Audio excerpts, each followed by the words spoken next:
차가운 소독약 냄새가 코를 찔렀다.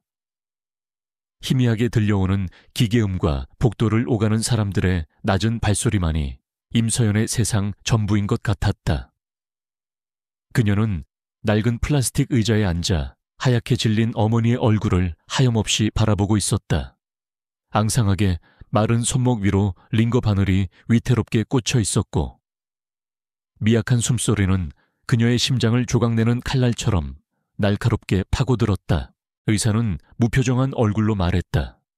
당장 수술하지 않으면 마음의 준비를 해야 한다고. 그의 목소리는 어떠한 감정도 담겨있지 않았지만 서연에게는 사형 선고나 다름없었다.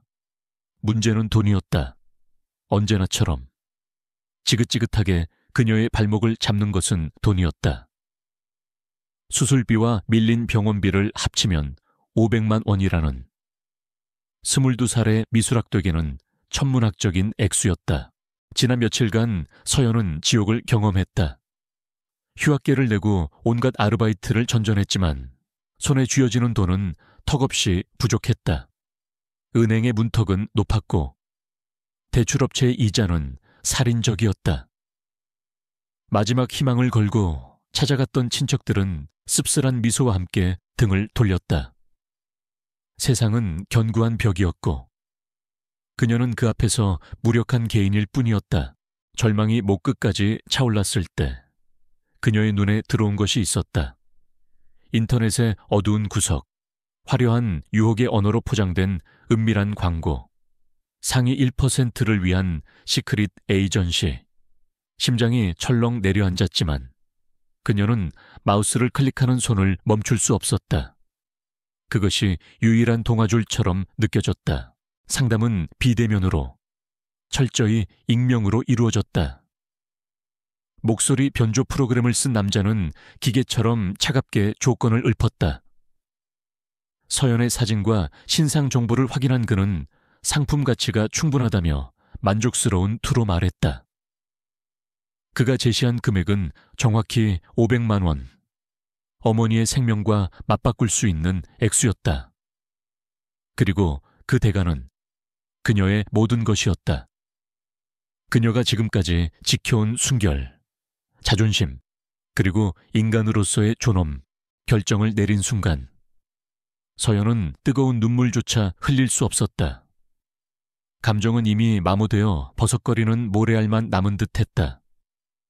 그녀는 그저 화면 속의 지시에 따라 움직이는 인형이 되었다.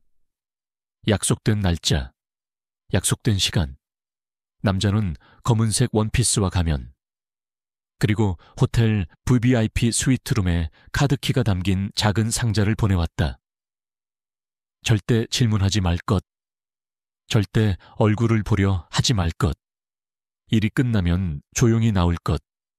그것이 유일한 규칙이었다. 약속의 밤이 찾아왔다. 서울의 심장부, 하늘을 찌를 듯 솟아있는 초호화 호텔 아스테리온의 불빛이 도시의 밤을 대낮처럼 밝히고 있었다. 서연은 로비에 들어서는 순간부터 주눅이 들었다. 대리석 바닥은 거울처럼 반짝였고 거대한 샹들리에서 쏟아지는 빛은 눈이 부셨다. 그녀의 낡은 운동화와 빛바랜 청바지는 그 화려함 속에서 초라한 이물질 같았다. 화장실로 들어가 상자 안에 검은 원피스로 갈아입었다.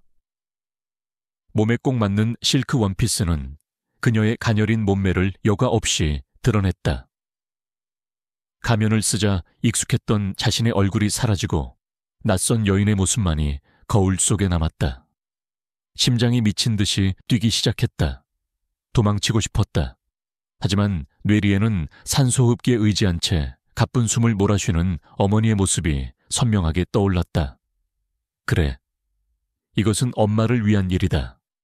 그녀는 주문처럼 되뇌며 흔들리는 다리를 억지로 움직였다. 최고층, 펜트하우스 스위트룸으로 향하는 엘리베이터는 오직 VVIP 카드키로만 작동했다. 숨막히는 정적 속에서 엘리베이터가 부드럽게 상승했다. 띵 하는 소리와 함께 문이 열리자 압도적인 공간이 그녀를 맞았다. 거대한 통유리창 너머로 서울의 야경이 파노라마처럼 펼쳐져 있었다. 최고급 가구와 예술 작품들로 채워진 공간은 마치 궁전 같았지만 그 어디에도 사람의 온기는 느껴지지 않았다. 차갑고 공허하고 거대한 감옥. 서연은 약속대로 소파에 얌전히 앉아 그를 기다렸다. 시간이 얼마나 흘렀을까? 현관문이 열리는 소리가 들렸다. 그녀는 저도 모르게 몸을 움츠렸다. 육중한 문이 닫히고 구두 발소리가 천천히 다가왔다. 발소리는 흐트러짐 없이 단단했고 그 주인의 성격을 짐작하게 했다. 마침내 그가 모습을 드러냈다. 희미한 조명 아래에서도 그의 실루엣은 압도적이었다. 흠잡을 데 없이 완벽한 맞춤 수트. 넓은 어깨와 긴 다리. 그는 술에 취한 듯 비틀거렸지만 온몸에서 뿜어져 나오는 위압감은 조금도 흐트러지지 않았다. 그는 가면을 쓴 서연을 잠시 훑어보았다. 그 시선에는 어떠한 감정도 담겨 있지 않았다. 마치 값비싼 가구를 감정하는 듯한 차갑고 무기질적인 시선이었다. 그는 강태준이었다. 대한민국 재계를 주무르는 JS그룹의 총수. 하지만 지금의 그는 가족의 성화에 못 이겨 참석했던 정략결혼 상대와의 저녁 식사 자리에서 막 도망쳐 나온 분노와 환멸에 가득 찬 한 남자일 뿐이었다.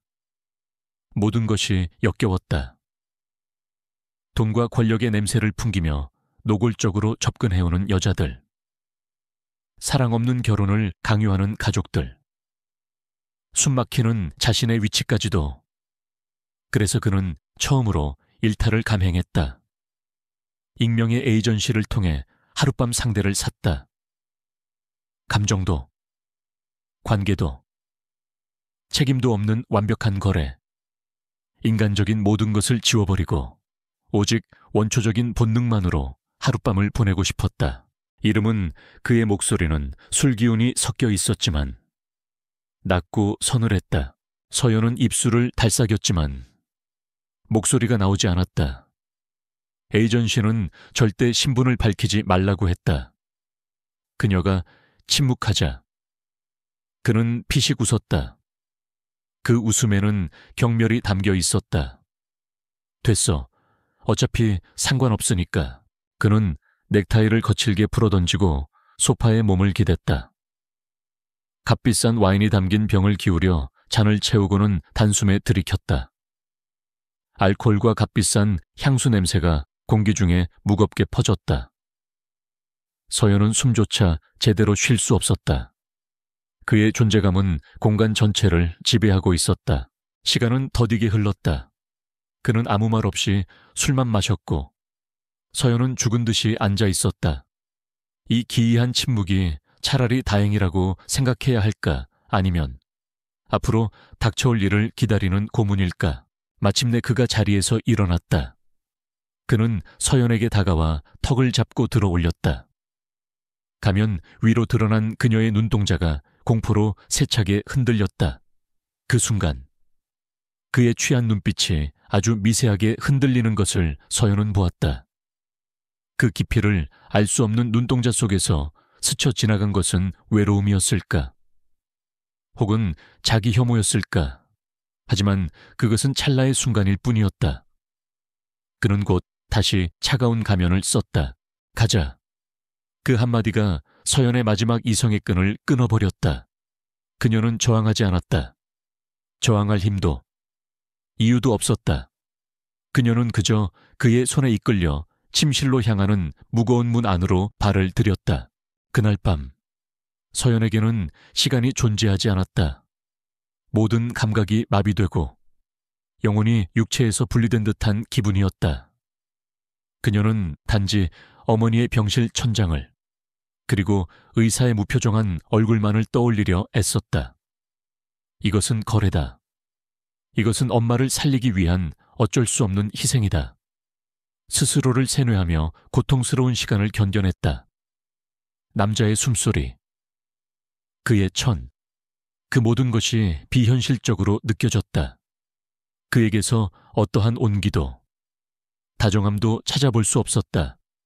그는 오직 자신의 욕망을 해소하는 것에만 충실했고 서연은 그 욕망을 받아내는 차가운 그릇일 뿐이었다. 얼마나 지났을까? 남자는 아무 말 없이 그녀에게서 등을 돌리고 잠이 들었다. 규칙적인 숨소리가 방 안에 울려 퍼졌다. 서연은 뻣뻣하게 굳은 몸을 천천히 일으켰다. 온몸이 부서질 듯 아팠지만 그보다 더한 것은 심장을 도려내는 듯한 공허함과 자기 혐오였다. 눈물이 비집고 나오려 했지만 그녀는 입술을 깨물어 참았다. 울 자격조차 없다고 생각했다. 그녀는 소리 없이 침대에서 빠져나와 흩어진 옷을 주워 입었다. 거실 테이블 위에는 약속대로 하얀 봉투가 놓여 있었다. 그 안에는 500만 원. 어머니의 목숨값이 들어있을 터였다. 서연은 차마 그 봉투를 바로 집어들지 못했다. 그것은 단순한 돈이 아니었다. 그녀가 팔아버린 청춘, 순결, 그리고 자존심의 대가였다. 떨리는 손으로 봉투를 집어들었다.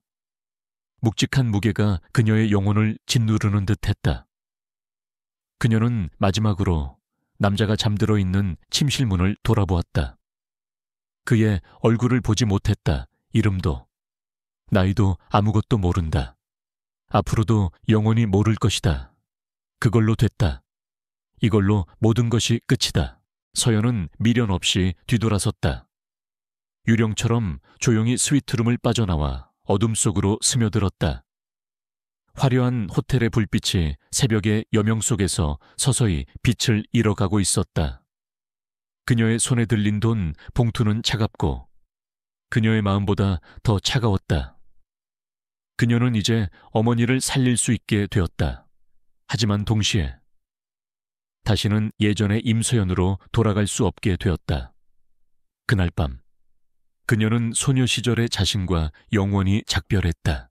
시간은 상처를 무디게 만들었지만 기억까지 지우지는 못했다. 몇 주가 흘렀다. 서연의 통장에 꽂혀있던 500만 원은 고스란히 어머니의 수술비와 병원비로 사라졌다. 다행히 수술은 성공적이었다. 어머니는 중환자실에서 일반 병실로 옮겨졌고 더 이상 위태로운 기계들에 의지하지 않고 스스로 숨을 쉴 수 있게 되었다. 서연아, 이 돈은 다 어디서 난 거니? 의식이 돌아온 어머니가 가장 먼저 물었던 것은 돈의 출처였다. 서연은 애써 태연한 표정을 지으며 미리 준비해둔 거짓말을 늘어놓았다. 학교에서 특별 장학금을 받았고 그동안 모아둔 돈과 교수님의 도움을 조금 받았다고. 착한 딸을 둔 덕이라며 눈시울을 붉히는 어머니 앞에서 서연은 죄책감에 고개를 들 수 없었다. 거짓말의 무게가 납덩이처럼 그녀의 어깨를 짓눌렀다. 그 밤의 기억은 끈질기게 그녀를 따라다녔다. 강의실에 앉아 있어도, 캔버스 앞에서 붓을 들어도 문득문득 그날의 차가운 공기, 남자의 서늘한 목소리, 그리고 영혼이 텅 비어버린 듯한 감각이 되살아나곤 했다. 그럴 때마다 서연은 세차게 고개를 저으며 기억을 떨쳐내려 애썼다. 잊어야 했다. 어머니를 위해, 그리고 다시 살아가야 할 자신을 위해 그 밤은 없었던 일로 만들어야만 했다. 그녀는 다시 붓을 잡았다. 그림을 그릴 때만큼은 모든 것을 잊을 수 있었다. 캔버스 위에서 색이 섞이고 형체가 만들어지는 과정에 몰두하다 보면 지독한 현실로부터 잠시나마 도피할 수 있었다. 그녀의 그림에는 이전보다 깊이가 더해졌다. 밝은 색채 속에서도 어딘가 모를 슬픔과 어두운 그림자가 배어나와 보는 이의 마음을 아리게 만들었다. 하지만 몸은 기억을 속이지 못했다. 언제부턴가 사소한 변화들이 나타나기 시작했다. 아침마다 속이 메스꺼렸고 좋아하던 음식 냄새에도 헛구역질이 났다. 처음에는 스트레스성 위염이려니 대수롭지 않게 넘겼다. 밤낮으로 병원과 학교, 아르바이트를 오가며 잠도 제대로 못 잤으니 몸이 축나는 것도 당연했다. 서연아, 너 요즘 얼굴이 너무 안 좋아. 어디 아픈 거 아니야? 유일한 단짝인 박민지가 걱정스러운 얼굴로 물었다. 민지는 서연의 사정을 속속들이 아는 유일한 친구였지만 차마 그날 밤의 일까지는 털어놓지 못했다. 괜찮아. 그냥 좀 피곤해서 그래. 서연은 애써 웃어 보였지만 피로는 좀처럼 가시지 않았다. 강의에 집중하기 어려울 정도로 졸음이 쏟아졌고 계단을 조금만 올라도 숨이 찼다. 그리고 결정적으로 매달 꼬박꼬박 찾아오던 소식이 끊겼다. 불안감이 엄습했다. 아닐 거야. 그럴 리가 없어. 단 한 번이었는데 부정하고 싶은 마음과 확인해야 한다는 이성이 머릿속에서 치열하게 싸웠다. 며칠을 망설인 끝에 서연은 늦은 밤 모자를 푹 눌러쓴 채 동네 약국으로 향했다. 떨리는 손으로 임신 테스트기를 사는 동안 약사의 무심한 시선이 마치 자신을 비난하는 것처럼 느껴져 얼굴이 화끈거렸다. 집으로 돌아오는 발걸음이 천근망은 무거웠다. 옥탑방의 낡은 문을 열고 들어와 그녀는 한참을 망연자실하게 서 있었다. 손에 쥔 작은 상자가 마치 시한폭탄처럼 느껴졌다. 만약에 정말이라면 그녀는 감히 다음을 상상할 수 없었다. 화장실에 들어가 설명서에 적힌 대로 테스트를 마쳤다. 결과를 기다리는 몇 분이 몇 년처럼 길게 느껴졌다. 심장이 목구멍까지 뛰어올라 터져버릴 것 같았다. 제발 아니어야 해. 그녀는 두 손을 모아 간절히 기도했다. 하지만 신은 그녀의 기도를 들어주지 않았다. 선명하게 나타난 두 줄. 서연의 눈앞이 캄캄해졌다. 손에서 힘이 풀리며 테스트기가 바닥으로 떨어져 날카로운 소리를 냈다. 그녀는 그대로 주저앉았다. 숨이 쉬어지지 않았다. 세상이 빙글빙글 돌았고 모든 소리가 멀어졌다. 아이다. 얼굴도 이름도 모르는 그 남자의 아이가 자신의 뱃속에 자라고 있었다. 치욕과 절망으로 점철된 그날 밤의 결과물이 지워버리고 싶은 기억의 증거가 자신의 몸 안에 생명으로 존재하고 있었다. 공포가 온몸을 잠식했다. 어떻게 해야 하지? 당장 병원에 가서 지워야 하나? 그것이 가장 합리적인 해결책처럼 보였다. 아무도 모르게. 조용히 이 흔적을 없애버리면 다시 원래의 삶으로 돌아갈 수 있을 터였다. 그래. 그래야만 해. 며칠 동안 서연은 넋 나간 사람처럼 지냈다. 그림도 손에 잡히지 않았고 음식도 넘어가지 않았다. 밤에는 악몽에 시달렸다. 그녀는 인터넷으로 수술에 대해 검색했다. 차가운 수술 기구들, 고통, 그리고 낙태라는 단어가 주는 죄책감이 스크린을 넘어 그녀의 심장을 후벼 팠다. 그러던 어느 날 오후, 그녀는 병원에서 어머니의 곁을 지키고 있었다. 막 잠에서 깨어난 어머니가 창밖을 보며 나직이 말했다. 올해는 벚꽃이 참 예쁘게 폈구나. 내년에도 너랑 같이 저 벚꽃을 볼 수 있으면 좋겠다. 그 평범한 한마디가 서연의 마음을 세차게 흔들었다. 생명. 어머니가 그토록 지키고 싶어 했던 생명. 그리고 지금 자신의 뱃속에도 새로운 생명이 자라고 있었다.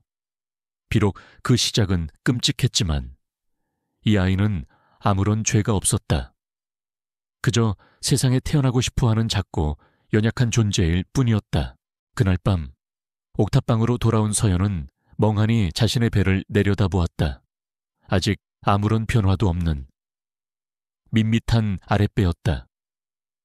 그녀는 조심스럽게 그 위에 손을 얹었다.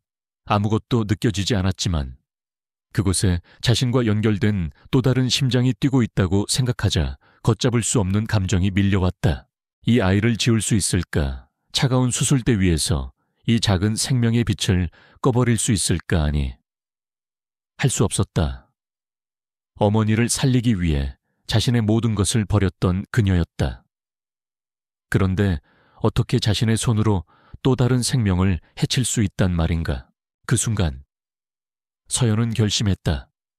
이 아이는 그 남자의 아이가 아니라 오직 자신의 아이라고, 지옥 같았던 밤의 대가로 신이 자신에게 보내준 선물이라고. 그녀는 이 아이를 낳을 것이다. 그리고 세상의 그 어떤 편견과 어려움 속에서도 자신의 모든 것을 걸고 이 아이를 지켜낼 것이다. 결심을 굳히자 신기하게도 마음을 짓누르던 공포와 불안이 조금씩 가라앉기 시작했다. 그 자리에는 어머니가 되겠다는 막연하지만 강렬한 책임감과 결의가 차올랐다. 물론 두려웠다. 앞으로 닥쳐올 현실은 상상 이상으로 끔찍할지도 모른다. 미혼모에 대한 사회의 차가운 시선, 경제적인 어려움, 모든 것을 혼자 감당해야 한다는 외로움. 하지만 그녀는 더 이상 약하지 않았다. 뱃속의 작은 생명이 그녀를 강하게 만들고 있었다. 그녀는 그 남자에게 이 사실을 알릴 생각이 추호도 없었다. 그는 단지 익명의 구매자였을 뿐이다. 그에게는 이 아이에 대해 알 권리도 책임도 없었다. 서연은 그와의 연결고리를 원하지 않았다. 이 아이는 온전히 그녀만의 아이여야 했다. 그녀는 그날 밤과 관련된 모든 것을 완벽하게 묻어버리기로, 그리고 조용히 사라지기로 맹세했다. 서연은 창가에 서서 밤하늘을 올려다보았다. 서울의 밤은 여전히 화려한 불빛들로 가득했다. 그중 하나였을 아스테리온 호텔의 불빛도 저 어딘가에서 빛나고 있을 터였다. 하지만 이제 그 불빛은 더 이상 그녀를 주눅들게 하지 못했다. 그녀는 자신의 아랫배를 부드럽게 감싸 안았다. 아가야, 이제부터 엄마랑 둘이서 함께하는 거야. 엄마가 꼭 지켜줄게. 그녀의 목소리는 작았지만 그 어떤 맹세보다도 단단했다. 혼자가 아니었다. 절망의 잿더미 속에서 아주 작고 연약하지만 눈부신 희망의 싹이 자라나고 있었다. 그날 밤 임서연은 한 아이의 어머니로 다시 태어났다. JS그룹의 회장실은 공기마저 권위의 무게로 가라앉아 있었다. 거대한 마호가니 책상 뒤에 앉은 강건호 회장은 이글거리는 눈으로 자신의 유일한 손자를 쏘아보고 있었다. 그의 목소리는 늙었지만 쇠를 긁는 듯한 날카로움이 살아있었다. 태준아, 태양그룹과의 혼담. 언제까지 미룰 거냐? 강태준은 표정 하나 바꾸지 않고 창밖을 내다보았다. 수십 층 아래의 도시가 장난감처럼 아득하게 펼쳐져 있었다. 생각 없다고 말씀드렸습니다. 생각이 없어. 이건 내놈 개인의 감정 문제가 아니다. JS와 태양이 손을 잡으면 어떤 시너지가 날지 몰라서 하는 소리냐. 이건 그룹의 명운이 걸린 일이야. 강 회장의 목소리가 높아졌지만 태준은 여전히 미동도 하지 않았다. 그에게 결혼은 비즈니스 그 이상도 이하도 아니었다. 하지만 사람을 부품처럼 여기고 거래의 대상으로 삼는 방식은 그의 방식이 아니었다. 특히 한유라 같은 여자라면 더더욱 속물적인 욕망으로 가득 찬 눈, 가식적인 미소, 그 모든 것이 역겨웠다. 그룹의 명운은 제 손으로 책임집니다. 구시대적인 정략결혼 따위는 필요 없습니다. 이놈이 강 회장이 책상을 내리치며 노발대발했지만 태준은 더 이상 대꾸하지 않았다. 그는 짧게 목례를 하고 회장실을 나왔다. 문이 닫히는 순간까지 등 뒤로 할아버지의 녹이 서린 고함이 따라왔지만 그는 눈 하나 깜짝하지 않았다. 자신의 집무실로 돌아온 태준은 넥타이를 거칠게 풀어헤쳤다. 숨이 막혔다. 회사를 물려받은 이후 그의 삶은 거대한 황금 새장과 같았다. 모든 것을 가졌지만 단 하나도 온전히 그의 것은 없었다. 그런 그에게 유일하게 숨통을 틔워주는 것은 오직 일뿐이었다. 그날 밤의 일탈은 그래서 더 충동적이었다. 모든 것을 벗어던지고 싶다는 욕구. 하지만 그 하룻밤은 그에게 해방감 대신 찝찝한 잔상만을 남겼다.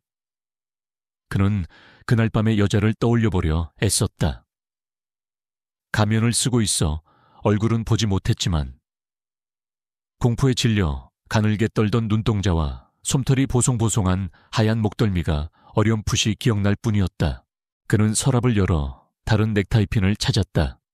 그 순간 허전함이 손끝을 스쳤다. 늘 그 자리에 있던 낡고 평범한 은색 넥타이핀이 보이지 않았다. 심장이 쿵 하고 내려앉았다. 그것은 그가 가진 유일한 유품이었다. 돌아가신 어머니가 성인이 된 기념으로 선물해준 세상에 단 하나뿐인 물건, 화려하지도 비싸지도 않았지만 그에게는 자신의 심장과도 같은 것이었다. 기억을 더듬었다. 마지막으로 그것을 착용했던 것은 분명 그날 밤 호텔로 가기 전이었다. 그렇다면 호텔방에 떨어뜨렸거나 혹은 그 여자가 가져갔거나 후자일 가능성이 높다고 판단했다. 의도적이든 아니든 그녀가 가지고 있을 확률이 가장 컸다. 태준의 눈빛이 차갑게 가라앉았다. 그에게 감상은 사치였다. 그는 즉시 비서실장인 김성철을 호출했다. 김 비서. 예. 회장님, 김성철은 오랜 시간 태준의 그림자처럼 곁을 지켜온 충직한 인물이었다. 그는 태준의 짧은 말 속에서도 핵심을 꿰뚫어 보는 능력이 있었다. 사람을 하나 찾아 지난달 15일 아스테리온 호텔 펜트하우스 스위트에 묵었던 여자다. 에이전시를 통해 불렀으니 기록이 남아있을 거다. 아주 조용하게, 소문나지 않게 처리해. 내가 잃어버린 물건을 찾기 위함이라고 해두지. 알겠습니다. 김성철은 더 이상 묻지 않고 돌아섰다.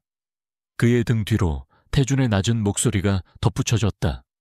아주 사소한 물건이야. 하지만 나에겐 중요해. 김성철의 일 처리는 언제나처럼 신속하고 정확했다.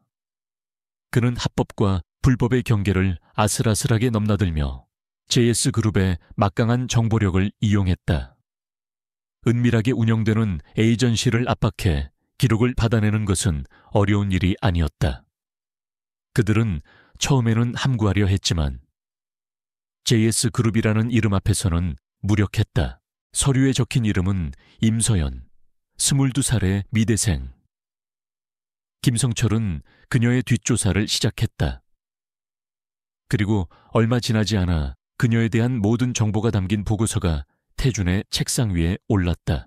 보고서는 몇 장 되지 않았지만 그 안에는 한 여자의 고단한 삶이 고스란히 담겨 있었다. 우수한 성적으로 명문 미대에 입학했지만 호르몬이의 병환으로 휴학, 어머니는 신부전증 말기로, 거액의 수술비가 필요한 상황, 아버지는 어릴 적에 돌아가셨고 친척들과도 교류가 끊긴 지 오래 허름한 옥탑방에서 아르바이트로 근근히 생계를 이어가는 전형적인 캔디형 소녀. 보고서를 읽는 태준의 미간이 미세하게 좁혀졌다. 동정심은 아니었다. 그저 상황이 너무나도 진부하고 예측 가능해서였다. 돈 때문에 몸을 판 가난한 여대생. 그의 세상에서는 흔해 빠진 이야기였다. 그는 그녀가 분명 넥타이핀을 의도적으로 훔쳤을 것이라 확신했다. 나중에 그것을 빌미로 돈을 요구하거나 혹은 다른 목적을 가지고 접근할 심산이었을 것이다. 만날 약속을 잡도록. 직접 만나시겠습니까? 김성철이 조심스럽게 물었다. 태준은 고개를 끄덕였다. 직접 확인해야 했다. 그녀의 눈을 보고 그녀가 어떤 인간인지 판단해야 했다. 약속을 잡는 것은 불가능했다. 김성철이 학교와 집으로 몇 번이나 연락했지만 그녀는 막무가내로 만남을 거부했다. 잘못 보셨습니다. 그런 사람 모릅니다. 라는 대답만 기계처럼 반복할 뿐이었다. 그녀의 반응은 태준의 의심을 더욱 증폭시켰다. 무언가 찔리는 것이 없다면 저렇게까지 완강하게 나올 리가 없었다. 인내심이 바닥난 태주는 결국 직접 움직이기로 했다. 며칠 후 태주는 그녀가 다닌다는 대학교 앞에서 기다렸다. 그의 값비싼 검은색 세단은 평범한 대학가 풍경 속에서 위화감을 풍기며 주변의 시선을 끌었다. 얼마나 기다렸을까. 강의를 마치고 나오는 학생들 사이로 익숙한 실루엣이 보였다. 보고서 사진 속의 임서연이었다. 그녀는 사진보다 훨씬 더 마르고 창백했다. 금방이라도 쓰러질 것처럼 위태로워 보였지만 무언가를 지키려는 듯 두 눈만은 굳은 의지로 빛나고 있었다. 태주는 차에서 내려 그녀의 앞을 막아섰다. 임서연 씨, 낮고 서늘한 목소리. 그날 밤 어둠 속에서 들었던 바로 그 목소리였다. 서연은 고개를 드는 순간 온몸이 얼어붙었다. 눈앞에 서 있는 남자는 그날의 어둠 속 실루엣보다 훨씬 더 압도적이고 위협적이었다. 완벽하게 재단된 수트, 차가운 눈빛, 조각 같은 얼굴, 그리고 무엇보다도 그녀의 모든 것을 꿰뚫어 보는 듯한 그 깊은 눈동자. 심장이 바닥으로 추락하는 것 같았다. 왜 어째서 이 남자가 여기에 어떻게 나를 수만 가지 의문이 머릿속을 스쳤지만 입 밖으로 나오는 것은 없었다. 오직 공포만이 그녀의 전신을 지배했다. 누구세요? 사람 잘못 보셨어요. 서연은 본능적으로 부인하며 그를 지나치려 했다. 도망쳐야 했다. 이 남자에게서. 끔찍한 그날의 기억으로부터 최대한 멀리 달아나야 했다. 하지만 태주는 그녀가 도망칠 길을 막아섰다. 그의 얼굴에는 희미한 조소가 걸려 있었다. 내 시간을 낭비하게 하지 마시죠. 아스테리온 호텔. 당신이 내 물건을 가져갔어. 무슨 말씀이신지 모르겠어요. 비켜주세요. 서연은 필사적으로 소리쳤다. 주변 학생들이 수군거리며 쳐다보는 시선이 느껴졌지만 그런 것을 신경 쓸 겨를이 없었다. 그 순간이었다. 극도의 긴장감과 스트레스가 공복 상태의 위를 자극했다. 갑자기 속에서 무언가 울컥 하고 치밀어 올랐다. 참을 수 없는 메스꺼움이 덮쳐왔다. 서연은 저도 모르게 입을 틀어막았다. 그녀는 태준을 거칠게 밀치고 근처 화단으로 달려가 몸을 숙였다. 위액이 역류하며 쓴 물이 입안에 고였다. 태준은 예상치 못한 그녀의 반응에 잠시 멈칫했다. 그의 눈썹이 꿈틀거렸다. 그는 단지 그녀를 몰아세워 넥타이핀의 행방을 추궁할 생각이었다. 그런데 그녀의 반응은 그의 예상을 완전히 벗어났다. 창백한 얼굴, 식은땀, 그리고 저 구토 증세, 그의 명석한 두뇌가 퍼즐 조각을 맞추기 시작했다. 김 비서의 보고서, 그녀의 절박했던 상황, 그리고 날짜. 그날 밤으로부터 2달 가까이 지났다. 그리고 지금 눈앞에 이 증상, 태준의 눈빛이 순식간에 변했다. 차가운 분노와 의심으로 가득 찼던 눈동자는 이제 얼음장처럼 냉정하고 계산적인 빛으로 바뀌었다. 그는 더 이상 넥타이핀 따위는 생각하지 않았다. 그것은 이제 아무런 문제도 아니었다. 그는 천천히 비틀거리며 일어서는 서연에게 다가갔다. 그녀는 여전히 그를 경계하며 뒷걸음질 쳤다. 그런 그녀를 보며 태주는 나지기. 하지만 칼날처럼 날카롭게 물었다. 혹시 그의 시선은 서연의 얼굴에서 천천히 그녀의 아직은 평평한 아랫배로 향했다. 그 시선의 의미를 깨달은 서연의 얼굴이 새하얗게 질렸다. 임신했나? 그의 마지막 질문은 확인이었고 동시에 선고였다. 태준의 머릿속에서는 이미 새로운 방정식이 세워지고 있었다. 할아버지의 압박, 정략 결혼. 그리고 자신의 핏줄을 가졌을지도 모르는 이 여자, 최악의 상황이 어쩌면 최고의 기회가 될 수도 있었다. 강태준의 질문은 얼음 송곳이 되어 임서연의 심장을 관통했다. 그녀는 아무 대답도 하지 못했다. 긍정도 부정도 할 수 없었다. 새하얗게 질린 그녀의 얼굴과 공포로 떨리는 눈동자가 이미 모든 것을 말해주고 있었다. 태주는 더 이상 그녀를 몰아붙이지 않았다. 그는 품에서 명함 지갑을 꺼내 김 비서에게 건넸다. 김 비서는 한치의 망설임도 없이 서연에게 다가가 명함을 내밀었다. 생각할 시간을 드리겠습니다. 연락 기다리죠. 그 말을 남기고 태주는 미련 없이 돌아섰다. 검은 세단이 부드럽게 미끄러져 멀어질 때까지 서연은 그 자리에 못 박힌 듯 서서 움직일 수 없었다. 손에 쥔 차가운 명함에는 JS그룹 총괄회장 강태준이라는 글자만 건조하게 새겨져 있었다. JS그룹, 대한민국을 움직이는 거대한 제국. 그녀가 감히 상상조차 할 수 없는 세계의 남자였다. 그날 밤 서연은 뜬 눈으로 밤을 지새웠다. 남자의 얼굴과 그의 마지막 질문이 머릿속에서 떠나지 않았다. 어떻게 알았을까 하니 그게 중요한 게 아니었다. 이제 어떻게 해야 하나? 그는 왜 나를 다시 찾아온 걸까? 아이를 빼앗으려는 걸까? 수만 가지 끔찍한 상상이 그녀를 괴롭혔다. 그녀는 자신의 배를 감싸 안았다. 이 아이만은 무슨 일이 있어도 자신의 손으로 지켜내야 했다. 다음 날 서연은 애써 아무 일도 없었다는 듯이 행동하려 했다. 하지만 불안감은 그림자처럼 그녀를 따라다녔다. 그러던 중 옥탑방의 낡은 문을 누군가 두드렸다. 문을 열자 어제 태준의 옆에 서 있던 비서 김성철이 딱딱한 표정으로 서 있었다. 임서연 씨, 저희 회장님께서 뵙기를 원하십니다. 할 말 없습니다. 서연은 문을 닫으려 했지만 김 비서의 발이 문틈을 막았다. 어머님의 병원 문제에 관한 이야기일 수도 있습니다. 부디 현명하게 판단하시길 바랍니다. 어머니라는 말에 서연의 심장이 덜컥 내려앉았다. 그는 이미 모든 것을 알고 있었다. 그녀의 가장 약한 부분을 정확히 꿰뚫어 보고 있었다. 저항은 무의미했다. 그녀는 결국 힘없이 고개를 끄덕였다. JS그룹 본사 빌딩은 하늘을 찌를 듯한 거대한 성체였다. 서연은 김 비서의 뒤를 따라 로비로 들어서는 순간부터 압도당했다.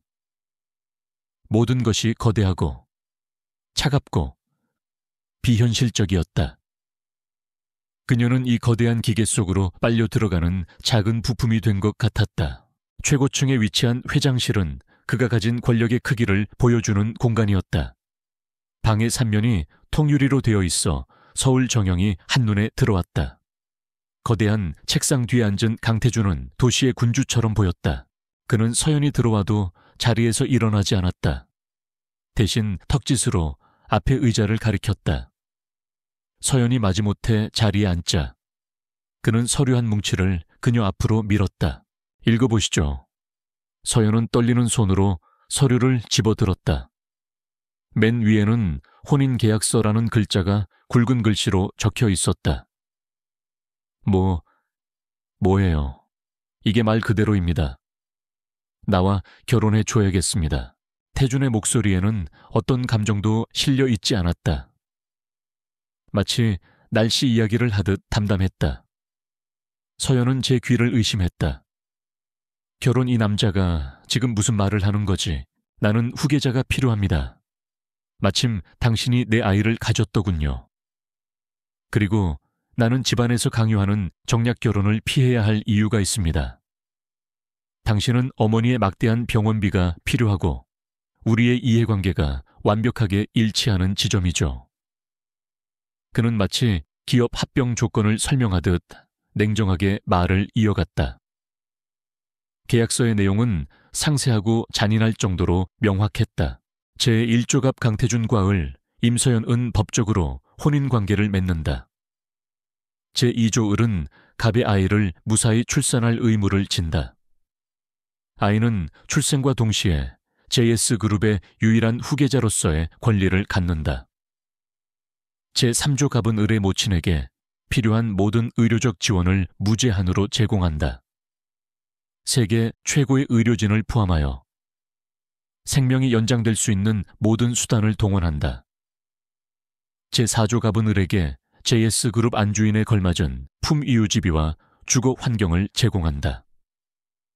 제5조 두 사람의 결혼 생활은 아이가 성년이 될 때까지 유지하는 것을 원칙으로 한다. 계약 기간 동안 대외적으로는 완벽한 부부관계를 연기해야 하며 사적인 부분은 서로 일절 간섭하지 않는다.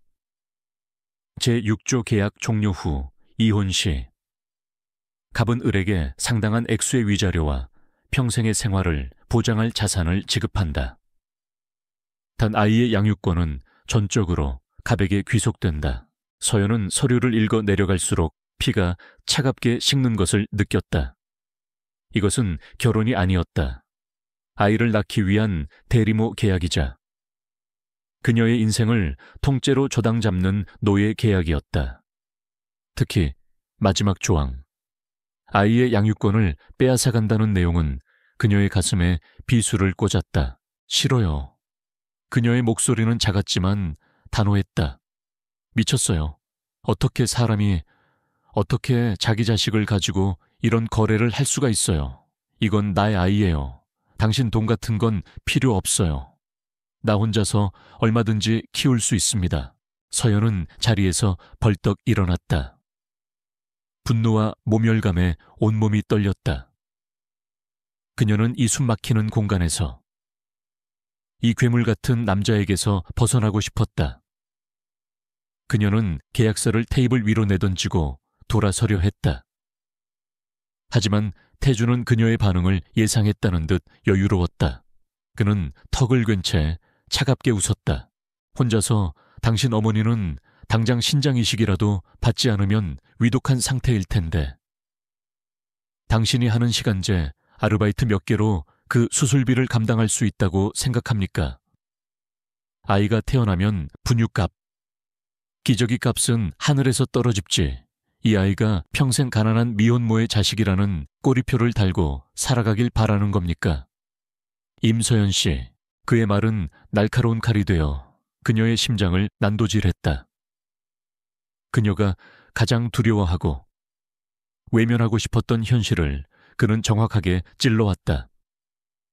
바로 그때였다. 따르르릉. 서연의 낡은 휴대폰이 요란하게 울렸다. 화면에 뜬 것은 병원의 이름이었다. 불안한 예감이 그녀의 등골을 스쳤다. 그녀는 떨리는 손으로 통화 버튼을 눌렀다. 여보세요, 네. 저 임서연인데요. 수화기 너머로 들려온 의사의 목소리는 다급하고 심각했다. 임서연 보호자님, 지금 빨리 병원으로 오셔야겠습니다. 어머님 상태가 갑자기 나빠지셨습니다. 급성 심부전 쇼크입니다. 당장 투석을 시작해야 하고 이식 대기자 명단에 이름을 올려야 합니다. 시간이 없습니다. 세상이 무너져 내리는 것 같았다. 서연의 손에서 휴대폰이 힘없이 떨어졌다.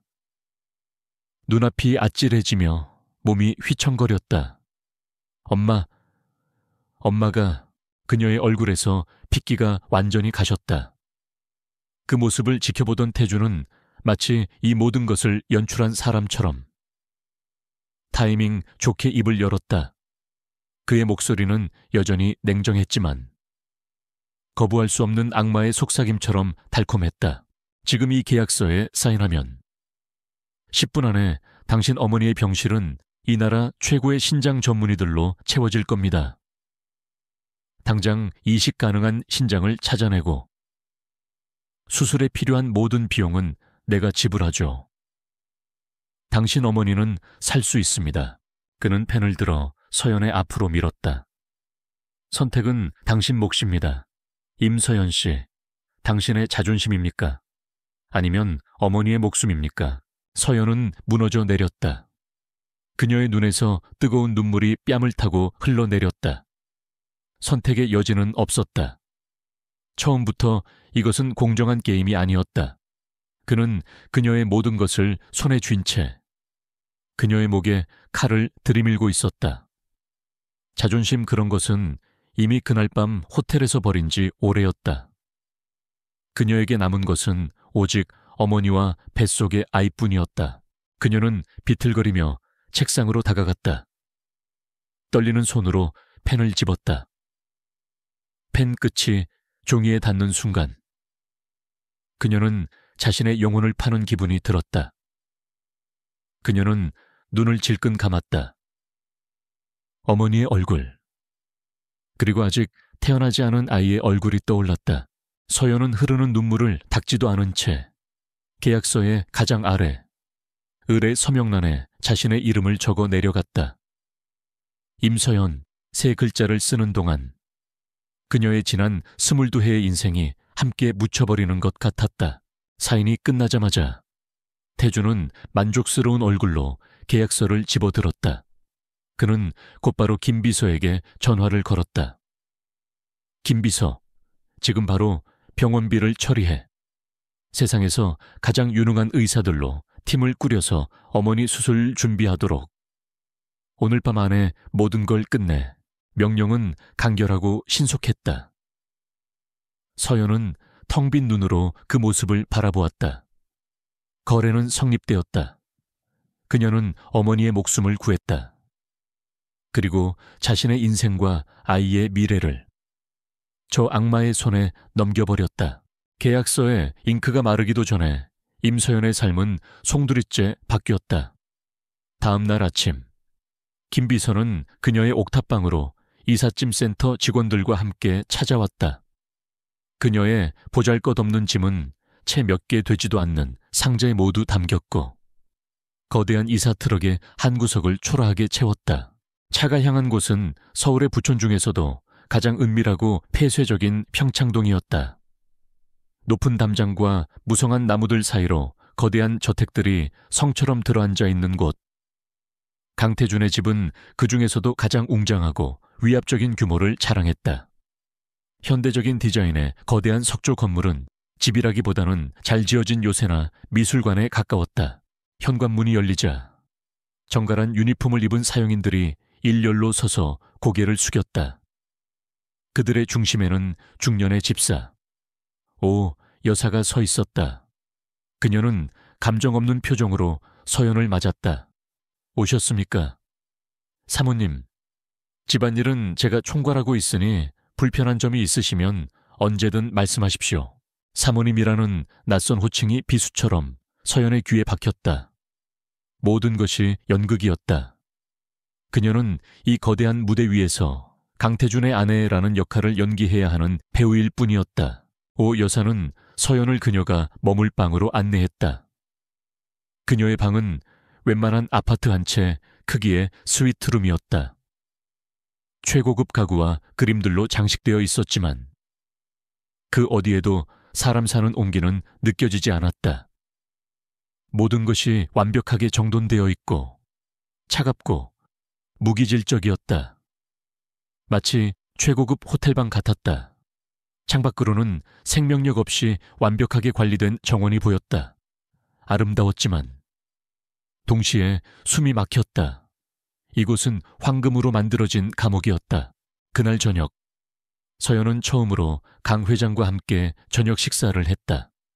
수십 명이 앉아도 넉넉할 거대한 식탁의 양끝에 태준과 강 회장이 앉았고 서연은 그 중간에 섬처럼 고립되어 앉았다.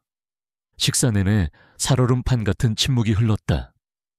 달그락거리는 식기 소리만이 어색하게 공간을 채웠다. 침묵을 깬 것은 강 회장이었다. 그는 냅킨으로 입을 닦으며 서연을 곁눈질했다. 그의 눈빛에는 노골적인 경멸이 담겨 있었다. 듣자 하니 미대를 다닌다고. 네. 회장님, 우리 집안 사람이 되려면 처신을 잘해야 한다. 너의 과거가 어찌 되었든 이제 너는 JS그룹의 안주인이야. 쓸데없는 소문이 나돌지 않도록 언행을 각별히 조심하거라. 특히 내 어미 문제로 더는 잡음이 생겨서는 안 될 것이다. 그의 말은 충고를 가장한 경고이자 협박이었다. 내 어미의 목숨이 우리 손에 달려있으니 알아서 기라는 무언의 압박. 서연은 입술을 깨물며 고개를 숙였다. 태주는 그 모든 대화를 들으면서도 마치 남의 일인 양 무심하게 식사만 계속할 뿐이었다. 그녀의 편은 이 집안에 단 한 명도 없었다. 며칠이 흘렀다. 서연은 저택 안에서 유령처럼 지냈다. 사용인들은 그녀를 투명인간 취급했고, 태주는 아침 일찍 나가 밤늦게 들어와 얼굴조차 마주치기 힘들었다. 그녀는 오직 병원에 있는 어머니와의 전화 통화에서만 잠시나마 위안을 얻을 뿐이었다. 다행히 어머니는 최고의 의료진 덕분에 빠르게 안정을 되찾고 있었다. 그것만이 이 지옥 같은 현실을 견디게 하는 유일한 이유였다. 그러던 어느 날 오후, 서연이 저택의 거대한 서재에서 책을 읽고 있을 때였다. 밖에서 요란한 스포츠카의 배기음이 들리더니 잠시 후 현관문이 거칠게 열리는 소리가 났다. 사용인들의 만류하는 목소리와 함께 하이힐 소리가 또각거리며 빠르게 다가왔다. 서재 문이 벌컥 열리고 머리부터 발끝까지 명품으로 치장한 화려한 여자가 들어섰다. 한유라였다. 태준의 약혼녀라고 자신을 소개했던 여자. 그녀의 얼굴은 분노로 붉게 달아올라 있었다. 네가 임서연이야. 그녀는 서연의 위아래를 훑어보며 경멸적으로 물었다. 돈 몇 푼에 몸이나 파는 주제에 여기가 어디라고 감히 발을 들여놔. 한유라의 목소리는 날카롭고 교양 없었다. 그녀는 성큼성큼 서연에게 다가와 그녀가 입고 있는 소박한 원피스를 손가락으로 툭 쳤다. 꼴 좀 봐. 이런 싸구려 옷은 동대문 시장에서도 안 팔겠다. 태준 오빠가 눈이 어떻게 된 거 아니야. 아니면 내년이 침대에서 여우처럼 꼬리를 친 건가. 아기의 참말들이 폭포수처럼 쏟아졌다. 서연은 말없이 그녀를 바라보았다. 두려웠지만 여기서 무너지면 안 된다고 생각했다. 뱃속의 아이를 위해서라도 강해져야만 했다. 제 이름은 임서연입니다. 그리고 법적으로 이 집의 안주인이죠. 서연은 떨리는 목소리를 애써 감추며 차분하게 대꾸했다. 한유라 씨가 이 집에서 이렇게 소란을 피울 자격은 없는 것 같은데요. 서연의 의외의 방역에 한유라는 잠시 말문이 막힌 듯했다. 하지만 이내 더 큰 분노에 휩싸여 얼굴이 흉하게 일그러졌다. 뭐 이 천한 것이 감히 누굴 가르치려 들어. 그녀는 옆에 있던 테이블에 오렌지 주스 잔을 집어들더니 그대로 서연의 옷에 부어버렸다.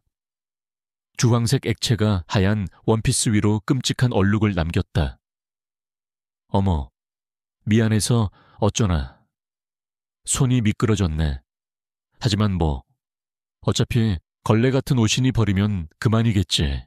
그녀는 비웃으며 손을 치켜들어 서연의 뺨을 내리치려 했다. 서연은 눈을 질끈 감았다. 그때였다. 지금 뭐 하는 짓이지. 얼음장처럼 차가운 목소리가 두 사람 사이에 끼어들었다.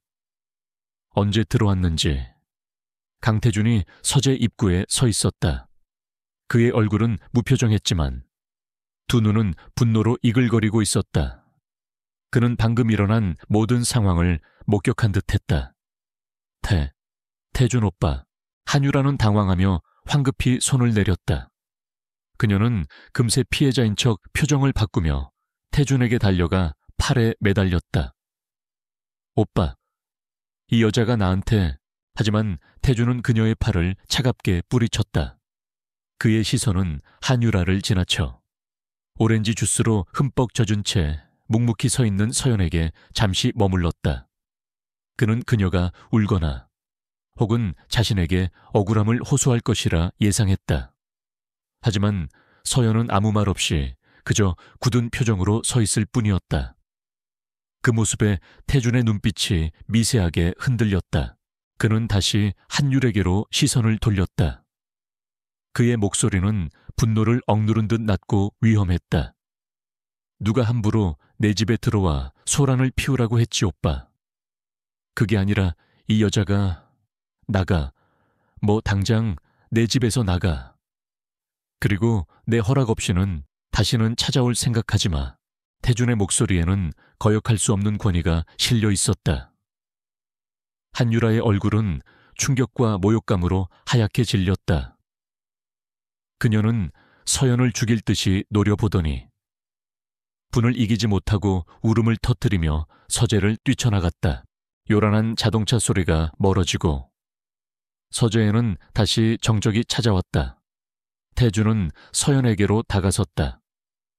그는 그녀의 젖은 옷을 잠시 내려다보았다. 미안하다는 말도, 괜찮냐는 질문도 없었다. 그는 그저 무감각한 목소리로 말했다. 앞으로는 남들이 얕볼 빌미를 주지 않도록 옷차림에 신경 쓰도록 해.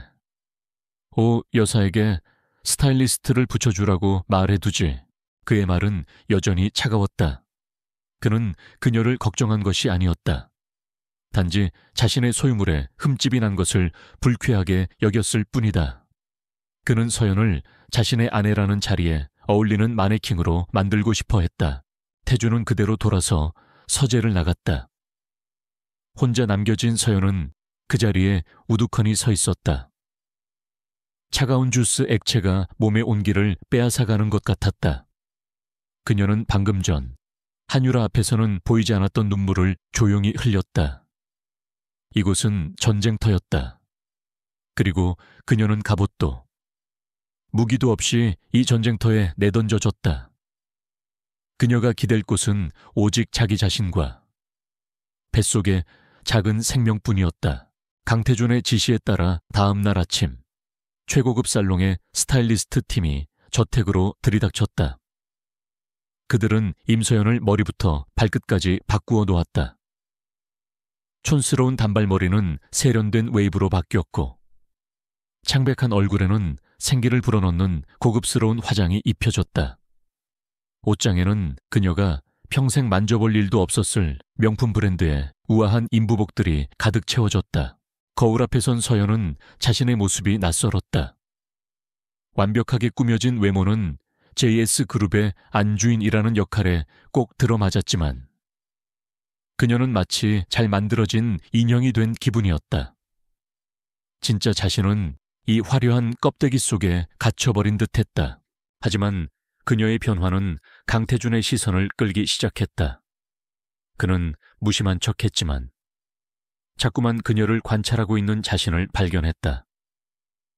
이전에는 그저 자신의 아이를 품은 가난하고 절박한 여자로만 보였던 그녀였다. 하지만 이제 그녀에게서는 조용한 기품과 묘한 강인함이 느껴졌다.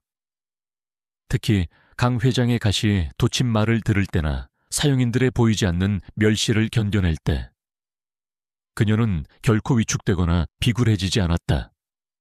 그저 묵묵히 모든 것을 감내했다. 그 모습은 태준이 이제껏 봐왔던 어떤 여자와도 달랐다.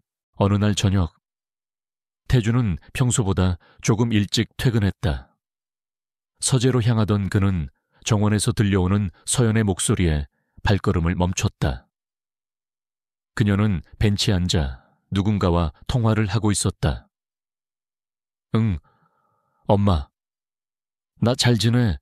밥도 잘 먹고 잠도 잘 자. 걱정하지 마. 어머니와 통화하는 그녀의 목소리는 꿀처럼 달콤하고 따뜻했다. 태준 앞에서 늘 굳어있던 얼굴에는 부드러운 미소가 피어 있었다. 의사 선생님이 엄마 회복 속도가 엄청 빠르대. 다행이다. 정말, 나는 괜찮아. 여기 사람들 다들 나한테 잘해줘. 정말이야. 그러니까 엄마는 다른 생각하지 말고 몸조리만 잘해. 알았지? 눈기에 눈물이 그렁그렁 맺힌 채 애써 밝은 목소리를 내는 그녀의 모습. 태준은 자기도 모르게 기둥 뒤에 몸을 숨긴 채 그 모습을 지켜보았다. 거짓말. 이 집안 누구도 그녀에게 잘해주지 않았다. 자신조차도. 그는 처음으로 가슴 한구석이 서늘하게 죄어오는 듯한 기묘한 감각을 느꼈다. 가장 결정적인 계기는 며칠 뒤에 찾아왔다.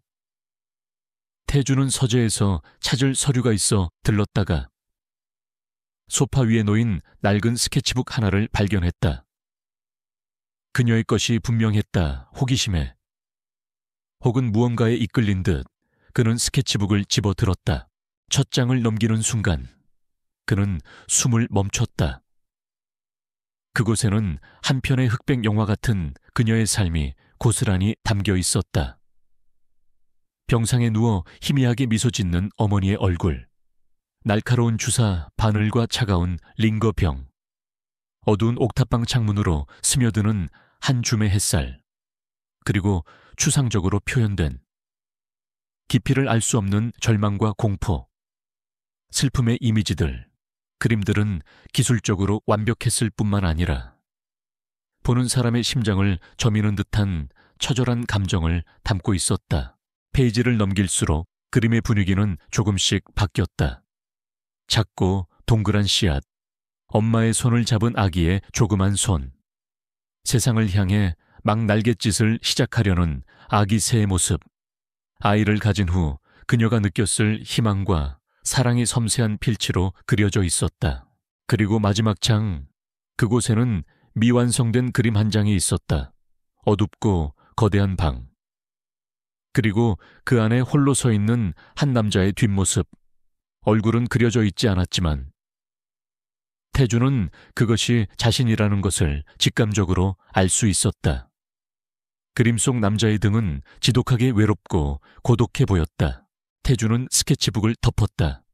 심장이 무겁게 뛰었다. 그는 처음으로 임서연이라는 여자를 다시 보게 되었다.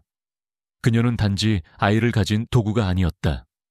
그녀는 자신만의 세상과 꿈, 그리고 재능을 가진 한 명의 예술가였다. 그리고 그는 그 모든 것을 돈으로 짓밟았다. 낯선 죄책감이 그의 마음을 파고들었다. 그날 이후 태준의 행동에 미묘한 변화가 생겼다. 늦은 밤 서연이 임신 입덧으로 힘들어하며 신 포도를 찾자 집안에는 그런 것이 없었다. 오 여사는 이 시간에 어디서 그런 걸 구합니까? 라며 퉁명스럽게 쏘아붙였다. 그 모습을 서재에서 CCTV로 우연히 지켜본 태주는 말없이 김 비서에게 문자를 보냈다. 1시간 뒤 김 비서는 서울 시내에서 가장 신선한 과일을 공수해 저택으로 보냈다. 서연은 누가 보냈는지 묻지 않았고 태준도 아무 말 하지 않았다. 두 사람 사이에 보이지 않는 작은 변화가 시작되고 있었다. 하지만 그들의 관계에 드리워진 따스한 햇살 뒤편에서는 차갑고 어두운 그림자가 조용히 몸을 키우고 있었다. JS그룹의 부회장이자 태준의 사촌 형인 박진석, 그는 오랜 시간 JS그룹의 다음 주인이 될 날을 꿈꿔온 야심가였다. 태준이 정략 결혼을 거부하고 독신을 고집하는 것이 그에게는 가장 큰 희망이었다. 하지만 갑자기 나타난 서연과 그녀의 뱃속 아이는 그의 모든 계획을 물거품으로 만들 수 있는 가장 큰 위협이었다. 박진석은 자신의 신복을 시켜 임서연의 뒷조사를 시작했다. 그녀의 깨끗한 과거는 오히려 그의 의심을 부채질했다. 너무 깨끗해서 자기적이었다. 그는 무언가 숨겨진 약점이 있을 것이라 확신했다. 세상에 비밀은 없는 법이지. 먼지 하나 안 나는 사람은 없어. 샅샅이 뒤져봐. 돈 문제든 남자 문제든 뭐라도 찾아내. 그러던 중 그는 한유라가 태준의 집에서 쫓겨났다는 소문을 들었다. 박진석의 입가에 교활한 미소가 번졌다. 적의 적은 동지라고 했던가. 그는 은밀하게 한율에게 접근했다. 유라 아가씨, 마음고생이 심하시겠소. 태준이가 제정신이 아닌 개지. 어디서 굴러먹던 말뼈다귀 같은 계집애한테 홀려서. 그는 한유라의 분노를 부추기며 그녀와 동맹을 맺었다. 두 사람은 임서연을 끌어내리고 아이를 의심하게 만들 완벽한 계략을 꾸미기 시작했다. 주말 저녁, 강 회장의 저택에서 열린 가족 식사 자리. 박진석은 처음으로 서연과 공식적으로 마주했다. 그는 인자한 삼촌처럼 사람 좋은 미소를 지으며 서연에게 다가왔다. 처음 뵙겠습니다. 재수 씨, 박진석이라고 합니다. 우리 태준이가 복이 많군요. 이렇게 아름다운 분을 아내로 맞이하다니. 그런데 두 사람은 어떻게 처음 만났소? 태준이 녀석이 워낙 무뚝뚝해서 연애하는 줄은 꿈에도 몰랐는데 그의 질문은 부드러웠지만 날카로운 가시를 품고 있었다. 서연은 순간 등골이 서늘해지는 것을 느꼈다. 한유라의 노골적인 저기보다 이 남자의 웃음 뒤에 숨겨진 뱀 같은 위험함이 훨씬 더 소름 끼쳤다. 우연한 기회에 만났습니다. 하하, 그렇겠지요. 운명 같은 만남이었나 보군. 박진석은 더 이상 묻지 않았지만 그의 눈은 서연의 모든 것을 꿰뚫어 보려는 듯 집요하게 빛나고 있었다. 그날 밤 서연은 잠을 이루지 못했다. 박진석의 기름한 미소와 날카로운 눈빛이 머릿속에서 떠나지 않았다. 막연한 불안감이 그녀를 덮쳤다. 자신의 조용한 삶이 곧 거대한 폭풍우에 휘말리게 될 것 같은 불길한 예감이었다. 같은 시각 태준 역시 자신의 방에서 잠 못 들고 있었다. 그의 손에는 휴대폰이 들려 있었다. 화면에는 그가 몰래 찍어둔 서연의 스케치북 그림 한 장이 떠 있었다. 외롭게 서 있는 남자의 뒷모습. 그는 그 그림에서 눈을 뗄 수 없었다. 그림 속 남자의 고독이 마치 자신의 것인 양 가슴을 파고들었다. 임서연이라는 여자에 대한 소유욕과 이제껏 느껴본 적 없는 종류의 호기심이 그의 마음속에서 복잡하게 뒤엉키고 있었다. 박진석과 한유라의 음모는 독거미가 거미줄을 치듯 조용하고 치밀하게 진행되었다. 그들이 찾아낸 완벽한 장기말은 임서연의 대학 선배인 최민준이었다. 그는 재능은 있었지만 가난한 집안 형편과 졸업 후에도 풀리지 않는 작가 생활로 인해 돈에 굶주려 있었다. 그리고 무엇보다 그는 대학 시절부터 서연을 남몰래 짝사랑해왔다. 박진석은 그의 열등감과 욕망을 정확히 파고들었다. 임서연을 잠시 만나는 척 연기만 해주면 자네 이름으로 된 갤러리를 열어주지. 이 정도면 나쁜 제안은 아닐 텐데. 최민주는 악마의 제안 앞에서 오래 고민하지 않았다. 그는 사랑과 양심을 돈과 성공에 대한 욕망과 맞바꿨다. 계획은 단계적으로 실행되었다. 먼저 최민주는 서연에게 안부 문자를 보내기 시작했다. 서연아, 나 민준 선배야. 어머님 편찮으시다는 소식 들었어. 괜찮으신지 모르겠네. 힘든 일 있으면 언제든 연락해. 서연은 갑작스러운 연락에 의아했지만 자신을 걱정해주는 순수한 마음이라고 생각했다. 그녀는 신경 써주셔서 감사해요. 선배 괜찮아요. 라고 예의상 짧은 답장을 보냈다. 이 문자는 즉시 한율에게 전송되었다. 며칠 후 서연이 어머니의 병원 근처 카페에 잠시 들렀을 때 최민준이 우연히 그곳에 나타났다. 그는 반가운 척하며 자연스럽게 그녀의 맞은편에 앉았다. 어머님은 좀 어떠셔? 얼굴이 많이 상했네. 서연이 그는 걱정스러운 표정으로 서연의 손등을 살짝 건드렸다. 서연이 어색하게 손을 빼는 순간 카페 건너편에 주차된 검은색 차량 안에서 망원 렌즈의 셔터가 소리 없이 터졌다.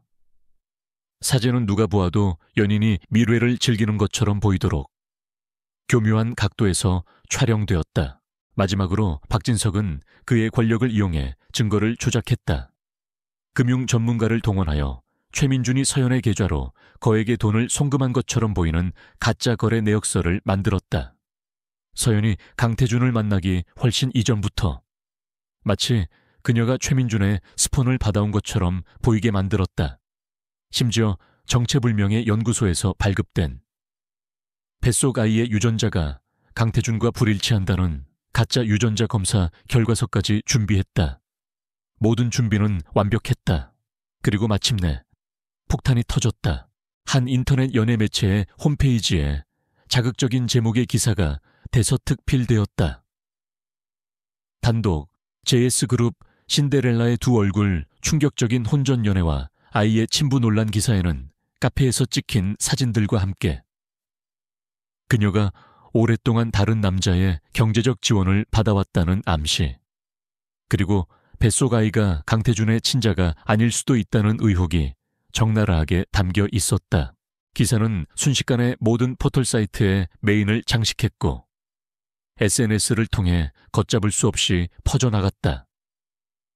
JS그룹의 주가는 곤두박질치기 시작했고 그룹의 이미지는 하루아침에 나락으로 떨어졌다. 강태준의 저택은 거대한 폭풍의 눈이 되었다. 강건호 회장은 신문을 집어던지며 지팡이로 바닥을 내리쳤다. 그의 얼굴은 분노로 시뻘게 달아올라 있었다. 이게 다 무슨 소리냐. 이 천박한 계집이 감히 우리 집안에 똥물을 끼얹어. 그는 태준과 서연을 자신의 서재로 호출했다. 서재의 공기는 살얼음판처럼 차가웠다. 강 회장은 태준의 얼굴에 기사가 실린 신문과 박진석이 익명으로 보낸 증거 자료, 뭉치를 집어 던졌다. 내 놈 눈은 장식이냐. 이런 요망한 것을 며느리라고 들이다니. 당장 이혼해. 그리고 저 계집과 뱃속의 잡종을 당장 내 집에서 내쫓아. 서연은 눈앞이 캄캄해졌다. 기사의 내용은 전부 새빨간 거짓말이었다. 하지만 사진과 은행 거래 내역, 심지어 유전자 검사 결과서까지 모든 증거가 그녀를 범인으로 지목하고 있었다. 완벽하게 짜인 덫에 걸려든 것이다. 아니에요. 사실이 아니에요. 할아버님, 저는 저분과 아무 사이도 아니고 저 돈은 받은 적도 없어요. 이건 모함이에요. 그녀는 필사적으로 외쳤지만 강 회장의 귀에는 변명으로밖에 들리지 않았다. 닥치지 못할까? 이 증거들이 다 거짓이란 말이냐? 뻔뻔한 것. 모든 시선이 강태준에게로 향했다. 그는 아무 말 없이 바닥에 흩어진 서류들을 내려다보고 있었다. 그의 이성은 소리치고 있었다. 속았다고. 역시 돈에 눈이 먼 여자였을 뿐이라고. 분노와 배신감이 온몸의 피를 차갑게 식혔다. 그의 가문과 회사가 위기에 처했다. 모든 상황이 그녀를 버리고 이 사태를 수습하라고 말하고 있었다. 하지만 그의 마음 한구석에서 다른 목소리가 들려왔다. 그가 지켜봐온 임서연이라는 여자는 이런 짓을 할 사람이 아니었다. 한유라의 모욕 앞에서도 꿋꿋했던 그녀의 눈빛, 어머니와 통화하며 눈물 찢던 따뜻한 목소리, 그녀의 스케치북에 담겨있던 처절한 고통과 순수한 희망. 눈앞의 증거들은 그가 보아온 그녀의 모습과 너무나도 달랐다. 그는 서연을 바라보았다. 그녀는 절망의 늪에 빠져 허우적대면서도 필사적으로 그를 향해 눈빛을 보내고 있었다. 믿어달라는, 제발 자신을 믿어달라는 간절한 외침이었다. 그녀의 눈동자는 거짓이 없었다. 강 회장의 인내심이 마침내 바닥을 드러냈다. 그는 태준의 멱살이라도 잡을 듯이 소리쳤다. 강태준, 뭘 꾸물거리는 개냐. 내 놈이 JS그룹의 후계자라면 당장 결단을 내려야 할 것 아니냐. 저 계집과 뱃속의 잡종을 내쫓지 못할까. 그의 고함이 서재를 쩌렁쩌렁 울렸다. JS그룹이냐, 저 천한 것들이냐 선택해. 절체절명의 순간 태준은 천천히 고개를 들었다. 그는 분노로 이성을 잃은 할아버지를 잠시 바라본 후 다시 시선을 돌려 창백하게 질린 서연의 얼굴을 마주했다. 그의 얼굴은 그 어떤 감정도 읽을 수 없는 차가운 가면처럼 굳어 있었다. 그의 입술이 마침내 천천히 열렸다. 강 회장의 고함이 쩌렁쩌렁 울리는 서재. 모든 시선이 강태준의 입술에 쏠렸다. 그의 결정 하나에 임서연과 뱃속 아이의 운명이 갈릴 터였다. 시간은 영원처럼 더디게 흘렀다. 마침내 태준이 움직였다. 그는 바닥에 흩어진 서류들을 거들떠보지도 않았다. 대신 그는 한 걸음 앞으로 나아가 절망에 빠진 서연의 앞에 섰다. 그리고 모두가 보는 앞에서 그녀의 차갑게 식은 손을 단단히 붙잡았다. 서연은 놀라 고개를 들었다. 그의 손은 놀라울 정도로 따뜻하고 강인했다. 태주는 서연의 손을 잡은 채 불같이 노하는 할아버지를 향해 돌아섰다. 그의 목소리는 강철처럼 차갑고 단호했다. 제 아내와 제 아이에 대한 판단은 제가 합니다. 언론이나 그 누구도 아닌 바로 제가. 이 일이 제 손으로 명백히 밝혀지기 전까지. 임서연은 이 집의 안주인이자 제 아들 혹은 딸의 어머니입니다. 그는 방 안의 모든 사람을 둘러보며 선언했다. 그러니 제 아내에게 무례하게 구는 것은 곧 저 강태준에게 대적하는 것으로 알겠습니다. 이 얘기는 이걸로 끝입니다. 그의 말에는 거역할 수 없는 무게가 실려 있었다. 강 회장은 충격과 분노로 입을 다물지 못했다. 태준은 더 이상 그들의 반응을 살피지 않았다. 그는 서연의 손을 이끌고 얼어붙은 사람들을 뒤로 한 채 서재를 빠져나왔다. 자신들의 공간으로 돌아올 때까지 두 사람 사이에는 아무 말도 오가지 않았다. 문이 닫히고 완벽한 둘만의 공간이 되자 태주는 잡고 있던 그녀의 손을 놓았다. 서연은 그제야 참고 있던 숨을 내쉬었다. 아직도 심장이 미친 듯이 뛰고 있었다. 어째서? 서연이 떨리는 목소리로 물었다.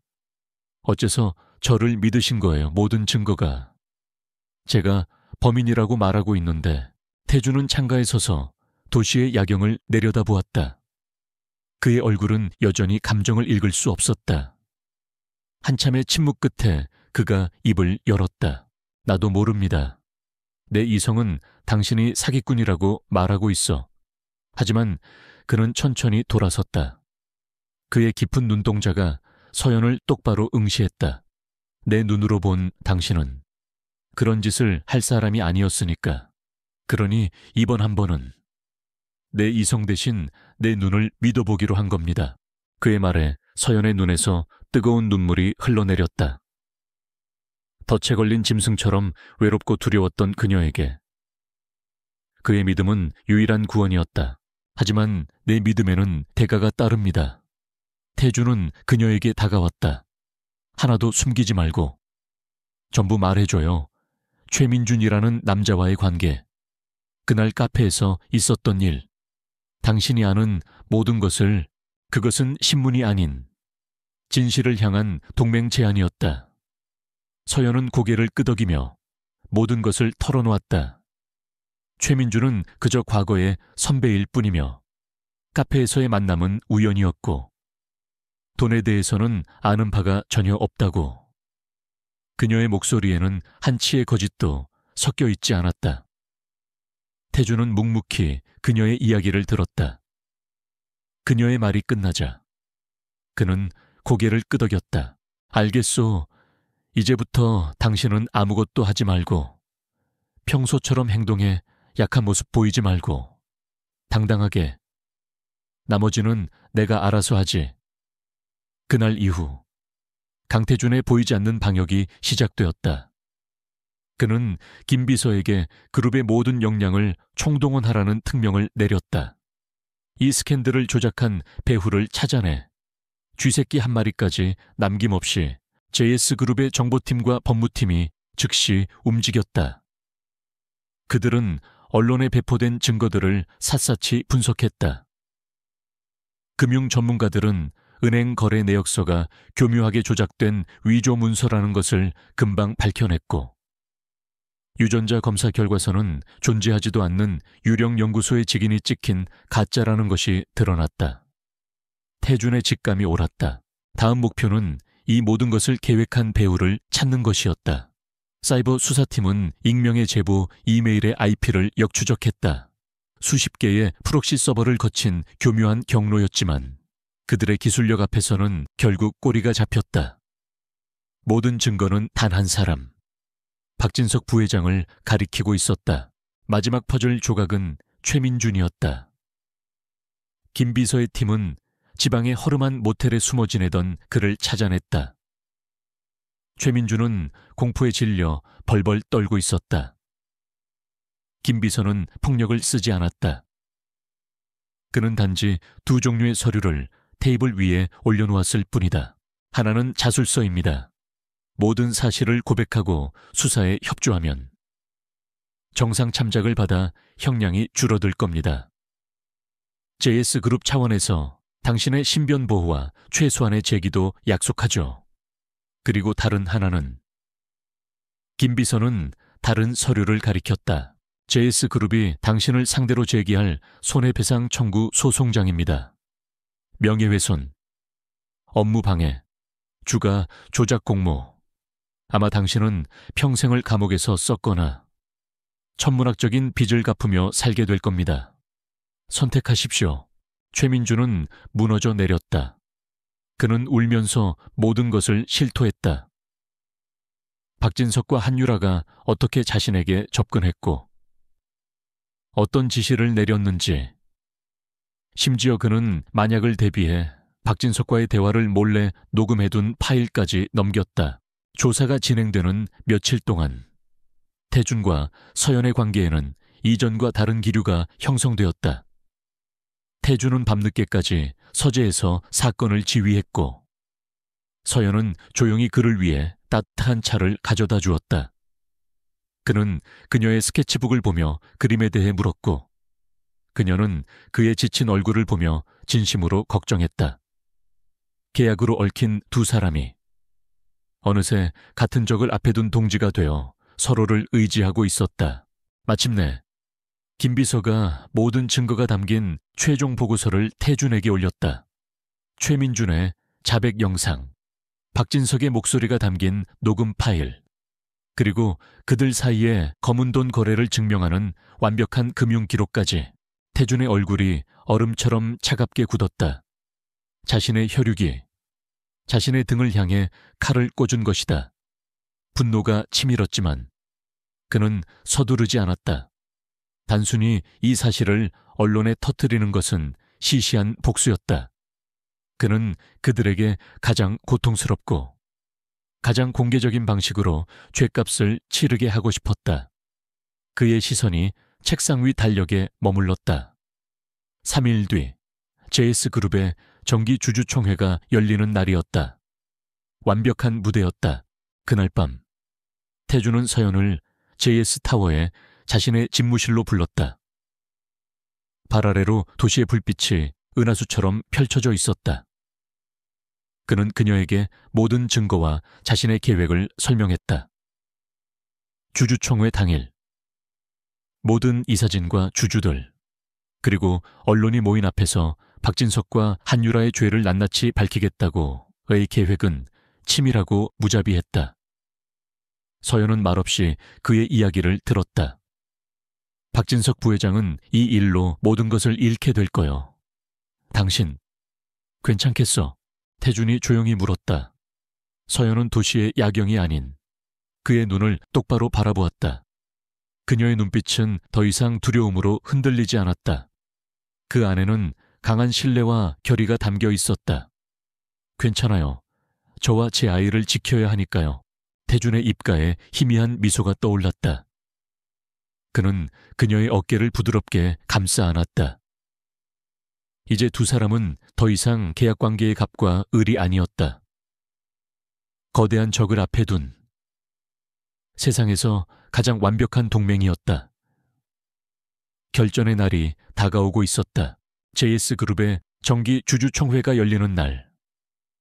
아침부터 본사 건물은 수많은 취재진과 주주들로 인산인해를 이루었다. 그룹의 명운을 뒤흔든 총수 일가의 스캔들 이후 처음으로 열리는 공식적인 자리인 만큼 세간의 관심은 그 어느 때보다 뜨거웠다. 오늘 이 자리에서 강태준 회장의 거취가 결정될 것이라는 소문이 파다했다. 대외의실의 공기는 팽팽한 긴장감으로 가득했다. 이사진과 주요 주주들이 자리를 채운 가운데 박진석 부회장은 여유로운 미소를 지으며 자신의 세력들과 인사를 나누고 있었다.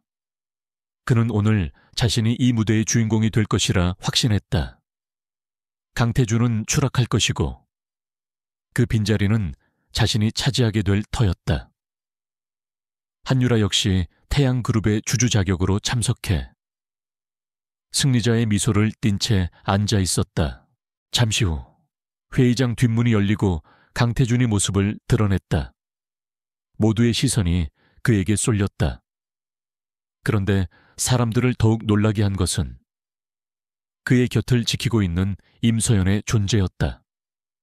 스캔들의 중심에 선 그녀가 이런 공식적인 자리에 모습을 드러낼 것이라고는 아무도 예상하지 못했다. 그녀는 우아한 남색 원피스를 입고 있었는데 살짝 부른 배가 그녀가 임신 중이라는 사실을 명확히 보여주었다. 그녀의 얼굴에는 두려움이나 위축된 기색 대신 차분하고 강단 있는 표정이 어려 있었다. 태주는 그녀의 허리를 부드럽게 감싸 안고 수많은 카메라 플래시와 수군거림을 뚫고 의장석으로 향했다. 저 여자, 제정신이야. 여기가 어디라고 얼굴을 내밀어 강 회장도 미쳤군. 저런 여자랑 같이 나타나다니. 오늘 끝장을 보겠다는 건가? 웅성거림이 파도처럼 회의장을 휩쓸었다. 박진석은 그 모습을 보며 속으로 쾌재를 불렀다. 강태준이 제 발로 무덤을 파는구나. 저 오만함이 오늘 내 놈의 발목을 잡게 될 것이다. 의사봉이 3번 울리고 주주총회가 시작되었다. 초반의 안건들은 형식적으로 빠르게 처리되었다. 마침내 박진석이 기다리던 순간이 왔다. 그는 긴급 동의안을 상정하며 자리에서 일어났다. 의장, 그리고 주주 여러분, 저는 현 강태준 회장의 경영 능력과 도덕성에 심각한 문제를 제기하며 회장 해임안을 긴급 안건으로 상정하는 바입니다. 회의장이 술렁이기 시작했다. 박진석은 준비해온 스크린에 최근의 스캔들 기사들을 띄웠다. 주주 여러분, 보십시오. 현 회장의 사생활 문란으로 인해 우리 JS그룹의 주가는 폭락했고 기업 이미지는 땅에 떨어졌습니다. 이런 자에게 그룹의 미래를 맡길 수 있겠습니까? 더욱이 회장의 핏줄인지조차 불분명한 아이를 후계자로 삼으려는 것은 그룹의 근간을 흔드는 용납할 수 없는 행위입니다. 그의 선동적인 연설에 미리 포섭해둔 주주들이 동조하며 소리치기 시작했다. 회장은 사퇴하라, 진실을 밝혀라. 회의장은 순식간에 강태준을 성토하는 아수라장이 되었다. 강 회장 역시 착잡한 표정으로 입을 다물고 있었다. 모든 공격을 묵묵히 듣고 있던 강태준이 마침내 자리에서 일어났다. 그는 마이크를 잡고 회의장을 둘러보았다. 그의 눈빛은 폭풍 전야처럼 고요했지만 그 안에는 모든 것을 집어삼킬 듯한 분노가 이글거리고 있었다.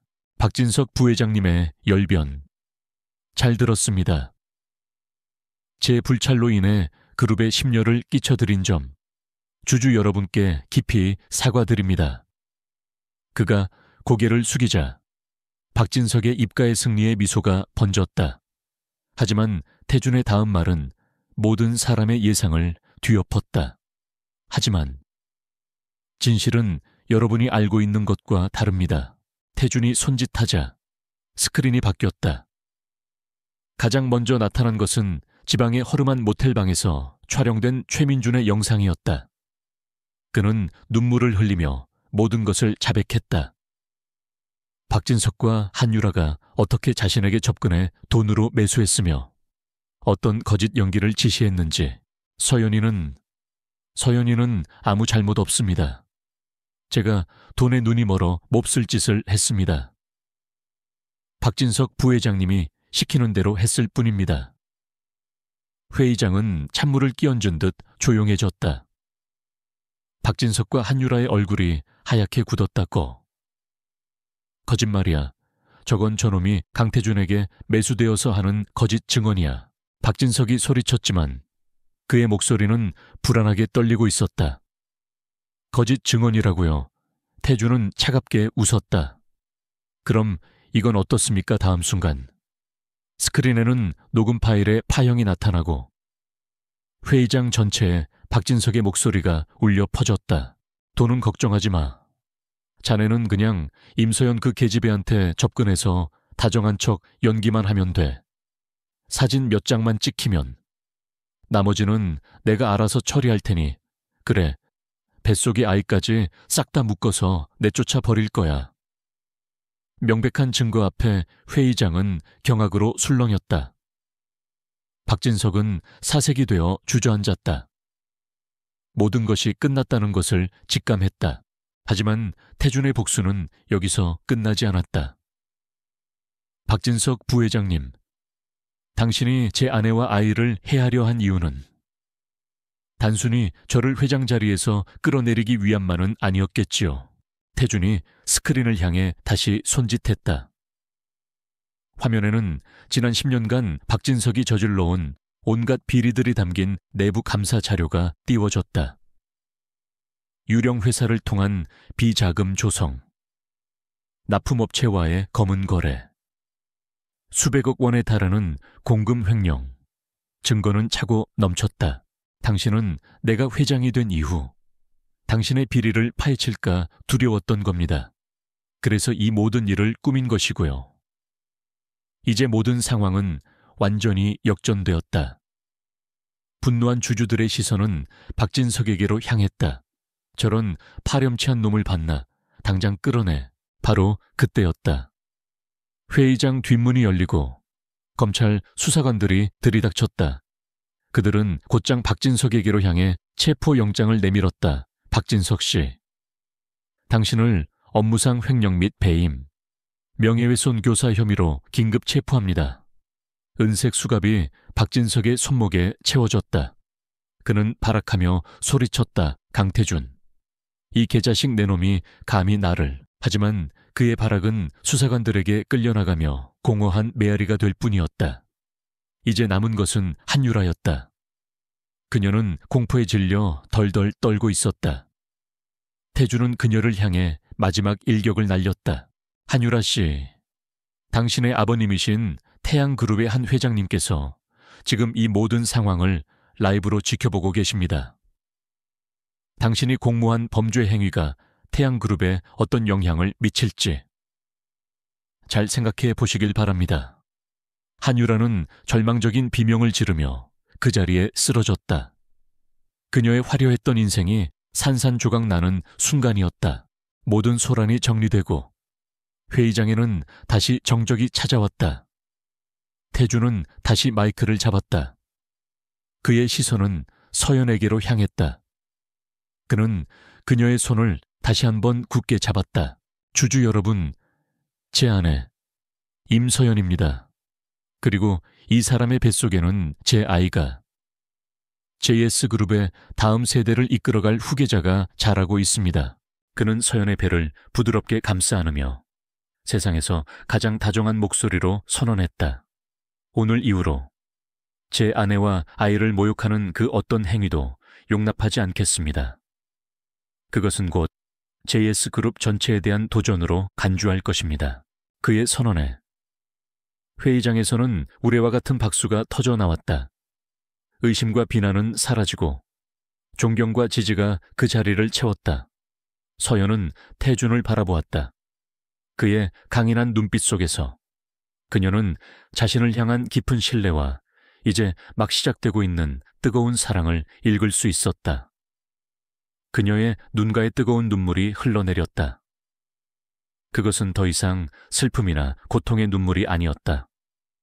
모든 역경을 이겨내고 마침내 빛을 찾은 감격과 행복의 눈물이었다. 길고 길었던 싸움이 마침내 끝났다. 주주총회의 폭풍이 지나간 후 세상은 강태준과 임서연의 이야기로 떠들썩했다. 박진석의 구속과 한유라의 몰락은 연일신문 한 면을 장식했다. 반면 모든 역경을 이겨내고 아내와 아이를 지켜낸 강태준의 리더십은 재평가받았고 JS그룹의 주가는 연일 상한가를 기록하며 이전보다 더욱 견고한 신뢰를 얻었다. 법의 심판은 엄정했다. 박진석은 수년간의 횡령과 배임, 그리고 모든 범죄 교사 혐의가 인정되어 긴 징역형을 선고받았다. 한유라는 태양그룹에서 공식적으로 의절당했고 쏟아지는 비난을 피해 해외로 도피하듯 쫓겨났다. 그들을 기다리는 것은 차가운 철창과 끝없는 나락뿐이었다. 저택의 공기는 완전히 달라졌다. 사용인들은 이제 진심 어린 존경심을 담아 서연을 사모님이라 불렀고 얼음장 갔던 강건호 회장마저 그녀를 대하는 태도가 눈에 띄게 부드러워졌다. 그는 자신의 어리석음으로 소중한 손자며느리를 오해했던 것을 부끄러워하며 서연에게 진심으로 사과했다. 가장 큰 기쁨은 어머니의 소식이었다. 기적적으로 나타난 기증자 덕분에 어머니는 성공적으로 신장 이식 수술을 마쳤고 하루가 다르게 건강을 되찾았다. 마침내 어머니가 퇴원하던 날, 태주는 서연과 함께 병원으로 향했다. 그는 휠체어에 앉아 햇살을 만끽하는 장모님 앞에 무릎을 꿇고 공손히 손을 잡았다. 어머님, 그동안 마음고생 많으셨습니다. 제가 너무 늦게 찾아뵈어 죄송합니다. 서연에게 모든 이야기를 전해 들은 어머니는 따뜻한 미소로 그의 손을 맞잡았다. 강서방, 일어나게. 우리 서연이가 평생 고생만 하고 살 줄 알았는데 자네처럼 듬직한 사람을 만나 다행일세. 우리 딸, 그리고 내 손주, 앞으로 잘 부탁하네. 네, 어머님, 제 모든 것을 걸고 두 사람을 행복하게 해주겠습니다. 태준의 진심 어린 약속에 세 사람의 눈에는 행복한 눈물이 고였다. 과거의 아픔과 상처가 비로소 치유되는 순간이었다. 며칠 후, 태준은 서연을 그들의 결혼 생활이 시작되었던 서재로 불렀다. 책상 위에는 두 사람의 운명을 묶었던, 이제는 너덜너덜해진 혼인 계약서가 놓여 있었다. 우리의 시작은 잘못되었습니다. 태준은 서연을 바라보며 나직이 말했다. 그의 눈빛에는 깊은 후회와 미안함이 담겨 있었다.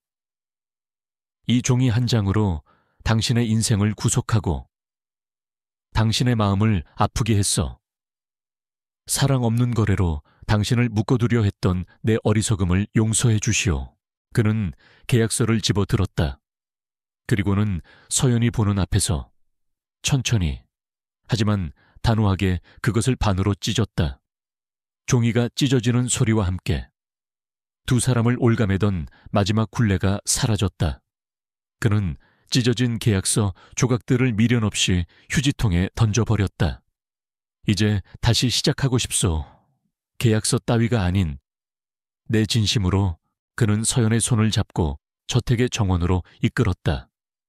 한때는 생명력 없이 차갑기만 했던 그 정원은 어느새 서연이 좋아하는 소박한 들꽃들로 가득 채워져 따스한 온기를 내뿜고 있었다.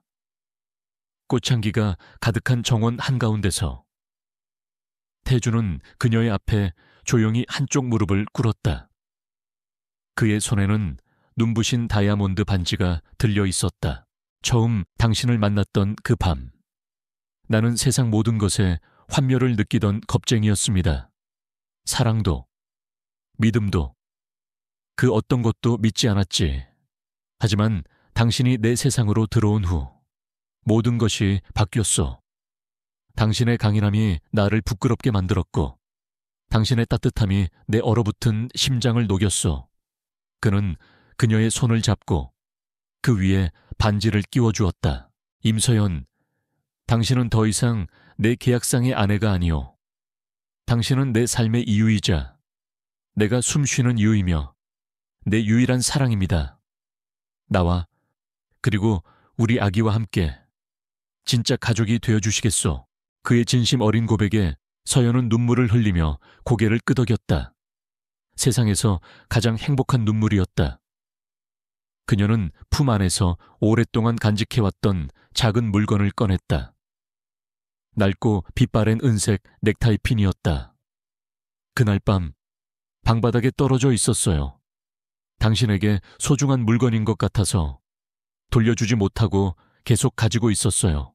태주는 말을 잃었다. 그가 그토록 찾아 헤맸던 어머니의 유품. 그녀는 그 혼란과 고통 속에서도 그의 가장 소중한 것을 지켜주고 있었던 것이다. 서연은 까치발을 들어 떨리는 손으로 그의 넥타이에 핀을 꽂아주었다. 태주는 그런 그녀를 자신의 품에 가득 끌어안았다. 잃어버렸던 과거의 온기와 새롭게 찾아온 미래의 희망이 하나가 되는 순간이었다. 1년 후 두 사람은 많은 사람의 축복 속에서 다시 한번 결혼식을 올렸다. 이번에는 계약서가 아닌 사랑의 서약이 그들을 묶어주었다. 하얀 드레스를 입은 서연의 곁에는 어느덧 훌쩍 자란 배를 받쳐든 태준이 듬직하게 서 있었다. 강 회장은 증손주를 볼 생각에 연신 한박웃음을 지었고 건강을 되찾은 서연의 어머니는 행복한 눈물을 훔쳤다. 그리고 몇 달 뒤 온 가족의 기다림 속에서 예쁜 딸이 태어났다.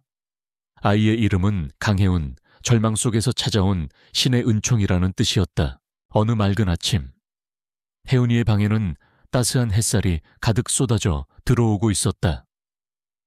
태준과 서연은 아기 침대에 나란히 누워 잠든 딸의 얼굴을 사랑스럽게 내려다보고 있었다. 작고 오밀조밀한 얼굴, 새근새근 내쉬는 숨소리, 세상 그 어떤 보물과도 바꿀 수 없는 그들의 기적이었다. 믿을 수가 없어. 태준이 속삭였다. 절망뿐이었던 그 하룻밤이 이렇게 큰 행복을 가져다 줄 줄이야. 서연은 그의 어깨에 머리를 기댔다. 그날은 절망이기도 했지만 선택이기도 했어요. 내 어머니와 내 아이를 지키기 위한 필사적인 선택, 그리고 그 선택이 나를 당신에게로 이끌어준 거예요. 태주는 그녀의 이마에 그리고 잠든 아기의 임의 차례로 입을 맞추었다. 그의 목소리는 사랑과 감사로 가득 차 있었다. 내 삶에 들어와 줘서 고마워. 서연아. 그리고 혜운아. 지독하게 어두웠던 터널의 끝에서 그들은 마침내 서로의 빛이 되어주었다. 절망적인 거래로 시작된 하룻밤의 인연은 이제 세상 그 무엇과도 바꿀 수 없는 영원한 사랑이 되어 세 사람의 미래를 따스하게 비추고 있었다.